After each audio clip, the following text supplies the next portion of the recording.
안녕하십니까, 교우 여러분. 못 뵌 지가 너무 오래되었습니다. 코로나19로 인해 우리 교회가 공동선을 위해 당연히 모임을 못하고 그동안 주일마다 사순절 묵상집으로 가정 예배를 드리셨는데 이번 주일에는 한번 동영상으로 우리 교우 여러분께 다 같이 볼 수 있도록 설교하려고 합니다. 여러 가지 어색하고 불편한 점이 많지만 성경 말씀의 은혜를 나누는 귀한 시간이 되시기 바라고, 만나서 함께 예배드리고 또 말씀을 나눌 수 있는 그날까지 더 강건하시고 여러분 가정에 더 큰 은혜와 깊은 하나님의 임재가 있기를 바랍니다. 오늘 우리 함께 나누실 하나님의 말씀은 고린도후서 1장입니다. 신약성경 고린도후서 1장을 여러분 집에 있는 성경을 찾으셔서 같이 읽으셔도 좋겠고요.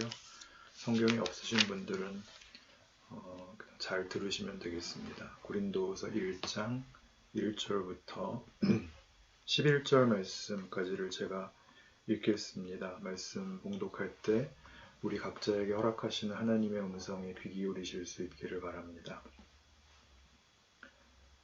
하나님의 뜻으로 말미암아 그리스도 예수의 사도된 바울과 형제 디모데는 고린도에 있는 하나님의 교회와 또 온 아가야에 있는 모든 성도에게 하나님 우리 아버지와 주 예수 그리스도로부터 은혜와 평강이 있기를 원하노라.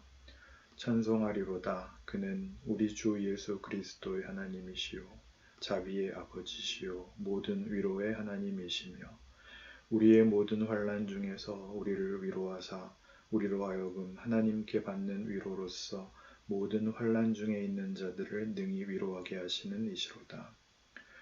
그리스도의 고난이 우리에게 넘친 것 같이 우리가 받는 위로도 그리스도로 말미암아 넘치는도다. 우리가 환난 당하는 것도 너희가 위로와 구원을 받게 하려는 것이요 우리가 위로를 받는 것도 너희가 위로를 받게 하려는 것이니 이 위로가 너희 속에 역사하여 우리가 받는 것 같은 고난을 너희도 견디게 하느니라. 너희를 위한 우리의 소망이 견고함은 너희가 고난에 참여하는 자가 된 것 같이 위로에도 그러할 줄을 알미라.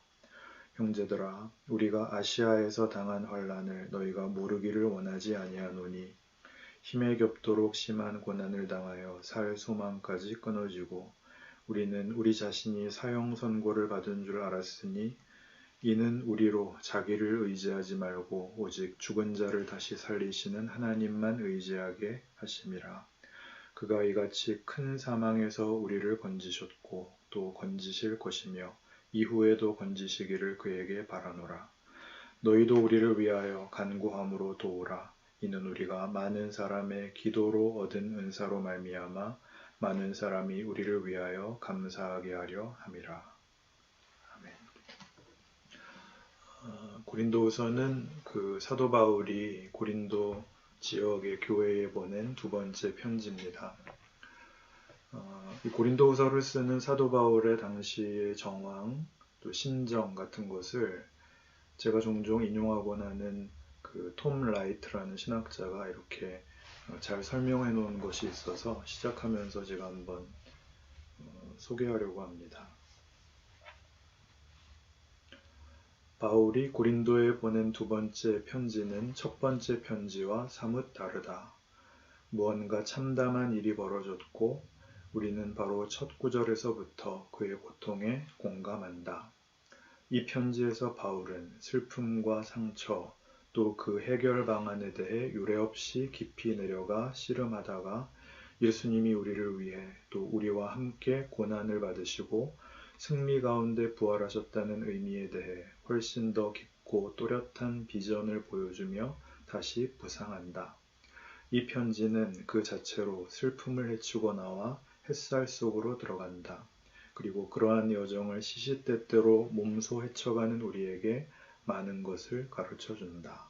하여 모든 사람을 위한 고린도 후서를 여기에 내놓는다. 이렇게 쓰고 있습니다. 고린도 후서를 시작하면서 바울은 시작을 아주 어렵게 하고 있습니다. 그 어려움은 그 톰 라이트가 말한 것과 같이 그가 당한 환난과 고통으로 시작을 하죠. 결국에는 부활로 갈 것입니다. 그러나 시작은 고난입니다. 그래서 우리 이번 그 유난히 길었던 사순절 기간 그리고 고난 주간을 이렇게 넘어서 부활절마저 지나 여기까지 우리가 왔는데, 그래서 이 고린도후서의 메시지가 지금 우리에게 적절하리라 라고 생각을 했습니다. 그래서 오늘 본문은 고린도후서 1장 1절부터 11절까지 뿐만이 아니라 고린도후서 전체의 메시지를 우리가 오늘 묵상하려고 합니다. 사도 바울이 이 고린도후서를 쓰게 된 가장 직접적인 이유는 고린도 교회가 가지게 된 어떤 의심, 어떤 반발에 있었습니다. 여러 가지 문제가 있었고, 그래서 그 문제들로 인하여 말하자면 사도 바울이 진짜 하나님의 종이 맞느냐라고 하는 사도권에 대한 도전까지 갔습니다. 거기에 대한 답으로 바울이 쓰고 있습니다. 고린도 교회는 여러 가지 면에서 기독교의 본질, 즉 하나님과 하나님의 뜻에 관한 그 믿음의 깊이와 그 거룩한 영광의 길을 살짝 벗어나서 세상적인 어떤 자랑, 어떤 세상적인 능력, 지혜, 지식의 우월함으로 복음을 왜곡시켰습니다. 그러자 여러 가지 문제가 생겨나게 되었는데, 그 성경의 표현에 의하면 대표적으로는 분파가 생기게 되었고 또 음행이 생겨나는 등 심각한 문제가 있었습니다. 그래서 이런 잘못들을 사도 바울이 꾸중을 했습니다. 그 꾸중이 고린도 전서입니다. 그러자 사도 바울의 당연한 꾸중을 듣고 저들은 회개를 하기는커녕 또는 어떤 변명마저도 지나서 자존심 상해했습니다. 그리고 급기야 사도 바울이 틀렸다, 그가 거짓된 종이었다 라고 반박을 하게 되죠. 그러면서 그들이 가장 크게 내세운 것이 신의 사자가 왜 그렇게 형편없는 외모를 가지고 있느냐 였습니다. 거기서 외모란 다만 생김새에 관한 것이 아니라 그가 가진 능력이나 어떤 권력의 차원에서 왜 그렇게 별 볼 일 없는 모습으로 존재하느냐, 신의 사자라는 사람이 라는 것이었죠. 그러나 이 문제에 대한 사도 바울의 답은 어떤 변명을 하기 이전에 복음의 가장 중요한 정체성, 또 그 복음이 목적하고 의도하고 내용으로 삼는 것, 복음이 정말 지향하는 것이 어떻게 저들의 오해와 차이가 나는가를 보여주려는데 그 목적이 있었습니다.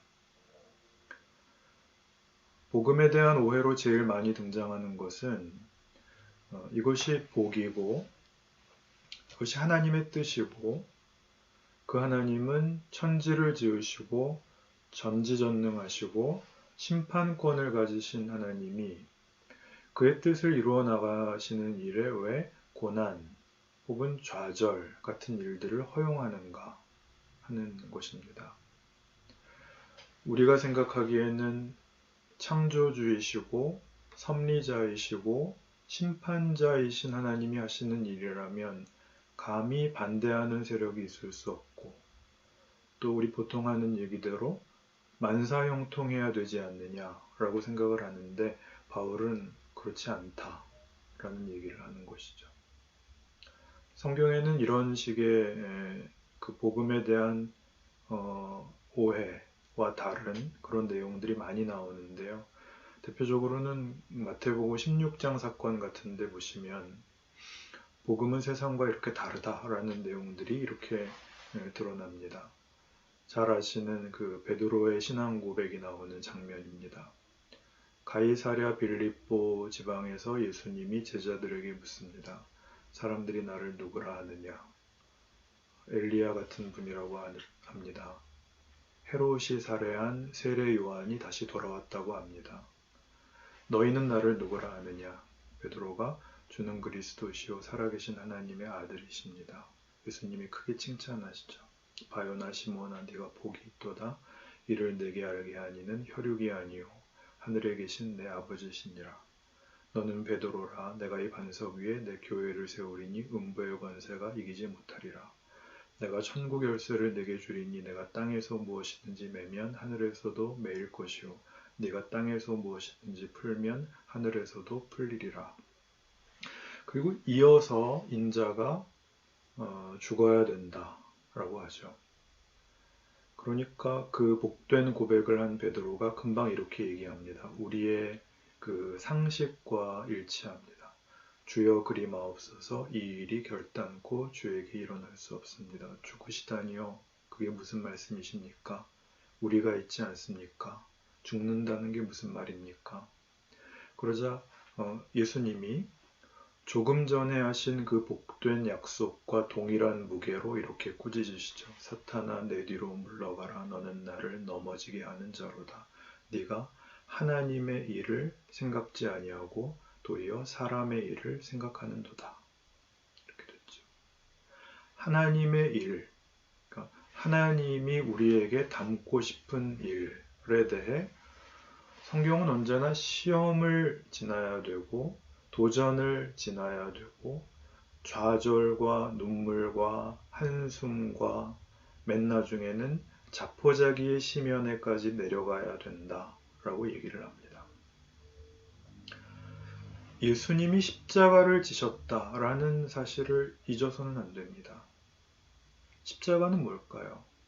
십자가는 예수님마저도 이렇게 했던 자리였다는 것입니다.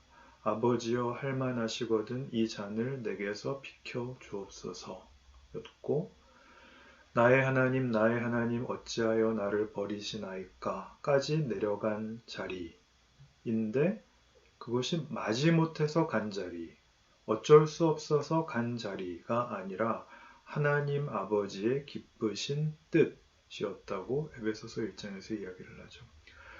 이 문제를 성경은 얼마나 자주 반복적으로 우리에게 해주고 있는지 모르는데 우리는 시험과 도전과 어떤 어려움을 당하면 자주 잘못해서 벌을 받는다라고 생각을 하지 하나님께서 우리를 그의 가장 기쁘신 뜻에 따라 가장 심한 절망과 눈물과 그 마음이 무너지는 자리에 하나님께서 우리를 데리고 가신다라는 사실을 놓치고 있습니다. 오늘 본문에서 바울이 하는 얘기는 그 6절에 나오는 바와 같이 우리가 받는 고난도 너희 때문이고 우리가 받는 위로도 너희에게 위로가 될 것이다. 그렇게 얘기합니다. 무슨 얘기인가 하면 이 길에는 쉬운 길이 없고 지름길이 없다. 다 고난을 통과해야 된다. 그리고 이 고난 속에서 내가 확인한 게 뭐냐? 하나님이 우리에게 죽음의 길을 걸어야 된다고 가르쳐줬다. 그렇게 얘기하고 있습니다. 지금도 우리 코로나19로 어려움을 겪으면서 교인들이 가질 수 있는 가장 큰 도전은 이런 것일 겁니다. 왜 하나님은 이런 어려운 현실을 우리에게 주시는가? 그리고 교회는 왜 이 일에 속수무책이어야 하는가? 우리가 합심해서 기도하면 전염병이 싹 사라져야 맞지 않는가? 우리가 모여서 예배드리면 천국에서 신선한 공기가 내려와서 마스크를 쓰지 않도록 해주셔야 되지 않는가? 그것도 안 된다면 광야의 이스라엘 백성에게 매일 만나를 내려주셨듯이 우리에게는 마스크를 교인 한 사람당 하루에 한 장씩 내려주시면 어떨까? 그러나 이런 식의 생각은 성경이 하는 얘기를 너무나 피상적으로 이해하는 것입니다. 우리가 이런 일들에 대하여 고난을 구하고 고난을 달라고 기도할 필요는 없겠지만 이런 일들 역시 하나님의 특별한 지혜와 권능에 속한다는 것을 기억해야 합니다. 고린도 전서가 그 1장 그 시작부터 십자가의 도가 어떻게 세상의 기대와는 다른가로 시작을 했습니다. 고린도전서 1장 18절에 십자가의 도가 멸망하는 자들에게는 미련한 것이요 구원을 받는 우리에게는 하나님의 능력이라 지혜라 그랬습니다. 우리 카톡으로 제가 보내드렸던 그 마르틴 행겔이라는 분이 쓰신 십자가 처형이라는 그 책의 서평에 나오는 것처럼 십자가는 그 예수님 당시의 사람들에게 가장 모욕적인 노예 처형의 도구였고 폭력과 혐오의 사형틀이었습니다. 그런데 믿지 않는 자들에게는 미련한 그 십자가의 도가 믿는 우리에게는 하나님의 지혜와 능력이랍니다. 그러니 하나님이 하시는 일이 세상 사람들이 볼 때는 당연히 기대 이하일 수밖에 없습니다. 고대의 사람들이 생각하기도 싫어했던, 입에 올리는 것조차도 꺼려했던 그 추악하고 더러운 십자가에 신이 매달렸다라는 허무맹랑한 소리처럼 세상은 하나님이 하시는 일을 기대 이하라고 생각합니다. 왜냐하면 세상은 결국 권력을 잣대로 쓰기 때문입니다. 남들을 굴복시키고 힘으로 군림하는 것을 승리요, 성공이라고 생각하고 아랫자리에, 어려운 자리에 처하게 되면 그 지는 것이고 패자고 무의미한 삶이라고 얘기하죠. 성경은 그렇게 얘기하지 않죠. 그 마지막 만찬에서 제자들이 자리 다툼을 합니다. 주의 나라에서 우리를 하나는 주의 좌편에 하나는 주의 우편에 앉혀 주십시오. 라고 서로 싸울 때 예수님께서 이렇게 답하시죠. 세상 나라에는 윗사람이 앉아서 대접을 받고 아랫사람이 엎드려 섬겨야 되지만 하나님 나라에서는 윗사람이 수건을 동이고 허리를 굽히고 아랫사람을 섬기는 것이 하나님 나라다. 이렇게 얘기를 했습니다. 우리는 어떻게 생각하죠?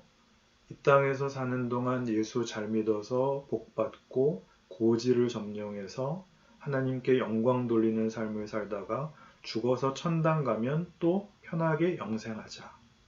하나님 나라는 그런 나라가 아니랍니다. 섬기는 나라랍니다.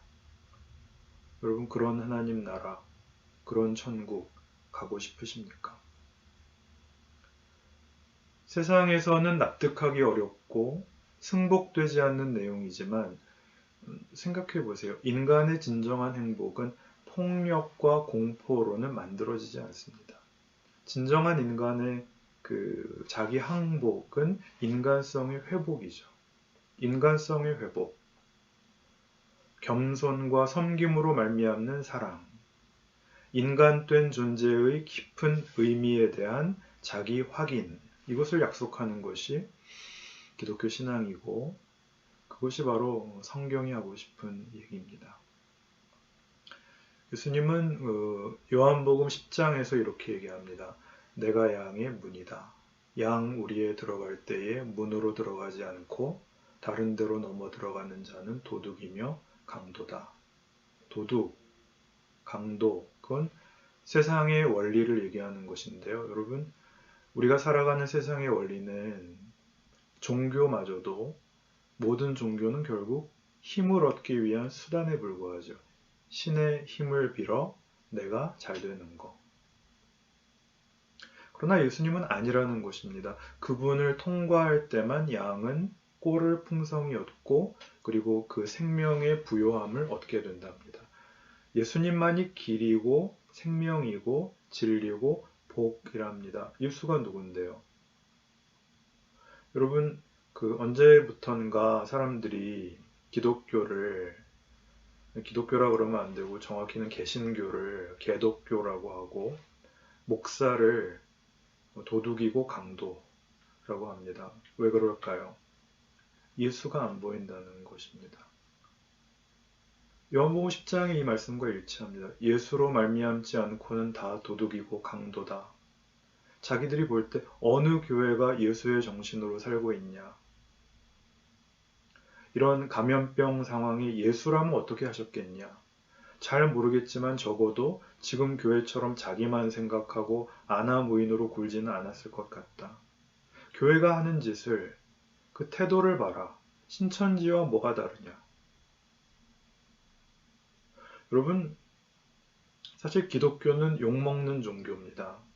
기독교 2000년 역사상 교회가 세상으로부터 칭찬을 받고 환영을 받은 적은 별로 없습니다. 왜냐하면 우리가 영광으로 아는 십자가가 세상 사람들에게는 당연히 미련한 것이어서 그래서 홀대받고 욕을 먹는 게 당연합니다. 그럼 기독교가 당할 정당한 욕이죠. 그러나 지금 우리가 듣는 욕은 십자가로 인하여 받는 조롱이 아니라 욕먹을 짓을 해서 먹는 욕입니다. 억울하고 분해할 게 아니라 부끄러워해야 합니다. 히브리서 5장에 가면 이런 놀라운 성경의 말씀이 있습니다. 우리가 얘기하는 이 말하자면 고난이 가지는 적극적인 성경의 의미가 히브리서 5장 7절에서 그 예수님의 공생의 사건을 다루면서 이렇게 얘기합니다. 그는 육체에 계실 때에 자기를 죽음에서 능히 구원하실 이에게 심한 통곡과 눈물로 간구와 소원을 올렸고 그의 경건하심으로 말미암아 들으심을 얻었느니라. 그가 아들이시면서도 받으신 고난으로 순종함을 배워서 온전하게 되셨은즉 자기에게 순종하는 모든 자에게 영원한 구원의 근원이 되시고 하나님께 멜기세덱의 반차를 따른 대제사장이라 칭하심을 받으셨느니라. 예수님께서 육체에 계실 때에 죽음에서 능히 구원하실 이 하나님 아버지에게 심한 통곡과 눈물로 기도를 했어야 됐다. 그러죠. 부활하실 거였거든요. 결국 부활로 끝날 그 과정을 심한 통곡을 해야 되는 과정으로 걸으셔야 됐답니다. 어차피 부활하실 거라면 부활이라는 것은 우리 기독교 신앙의 가장 희망적인 성취잖아요. 그러면은 그 부활로 가는 과정은 당연히 약속과 그 성취 사이를 일직선으로 그 상승선을 그려야 된다고 생각을 하는데 성경은 거꾸로 그 선이 끊어지고 나락으로 떨어지는 길을 걸어야 해서 예수님마저도 심한 통곡과 눈물로 간구를 해야 했고 그리고 이것을 아버지를 경외함으로 순종했다라는 것이죠.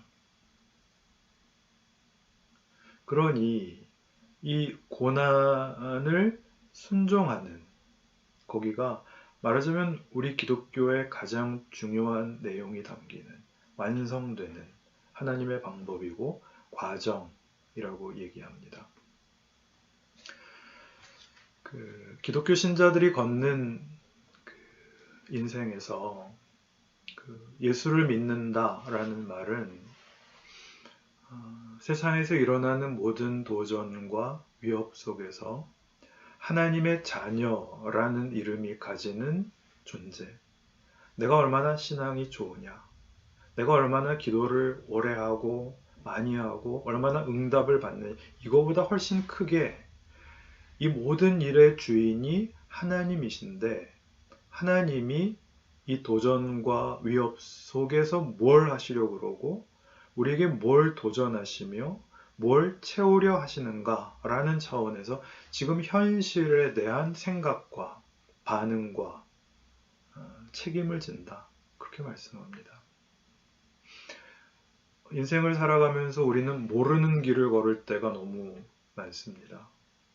답이 없는 그 길을 묵묵히 뚜벅뚜벅 걸어가는 그것을 순종이라고 하죠.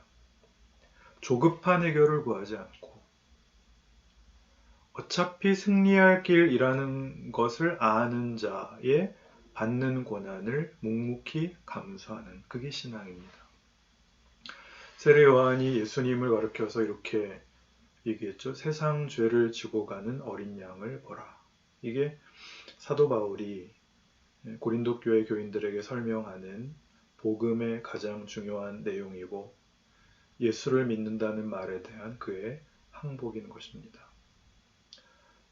빌립보서 3장에 가면 사도 바울이 그 스스로의 사도직, 사도의 길을 이렇게 고백하는 장면이 나옵니다. 사도란 그리스도의 제자죠. 신약 성경의 12제자, 바울 이런 사람들입니다만은 결국은 성경은 사도직을 모든 신자에게 확대하여 적용합니다. 우리가 사도라는 것이죠.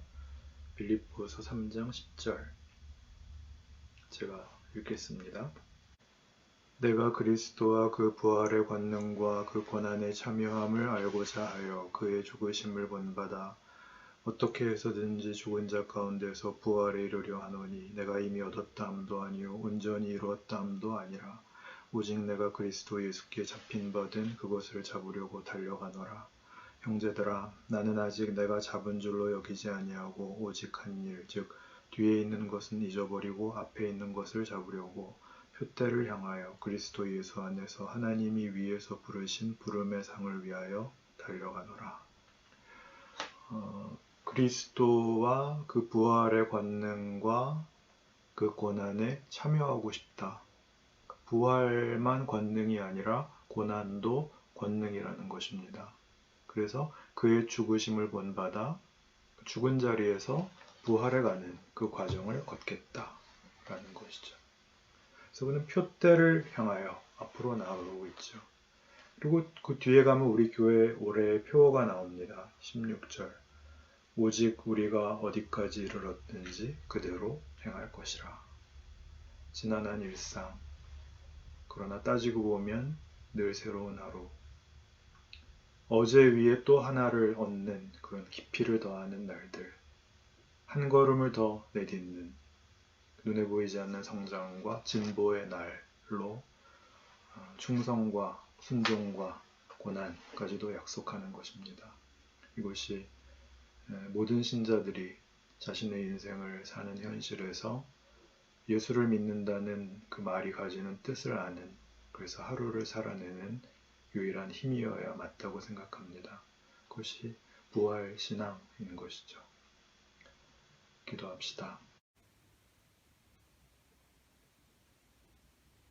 하나님 아버지, 복음은 사망을 이기고 눈물을 이기고 절망을 이기고 비참함을 이기고 못난 것을 이기고 우리에게 부활 생명과 영광과 명예와 감사와 기쁨과 그리고 참다운 인간성을 회복시켜주는 힘입니다.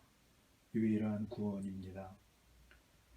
우리 하루가 왜 힘든지 무엇 때문인지 그런 마음의 의심이 들면 하나님이 나와 일하시고 이 고난이 나로 하여금 하나님의 은혜를 더 사모하게 하고 세상의 미련을 끊고 십자가의 승리로 내 인생을 살아내야 한다는 그런 새로운 도전이라고 받아들이게 하여 주셔서 넋두리와 비명과 변명과 또 비겁함에서 우리를 구원하여 하루마다 나아가는 커지고 깊어지고 채워지는 인생을 사는 위대한 길을 걷는 새삼스러운 신자의 승리를 맛보게 하여 주옵소서. 예수님의 이름으로 기도드립니다. 아멘.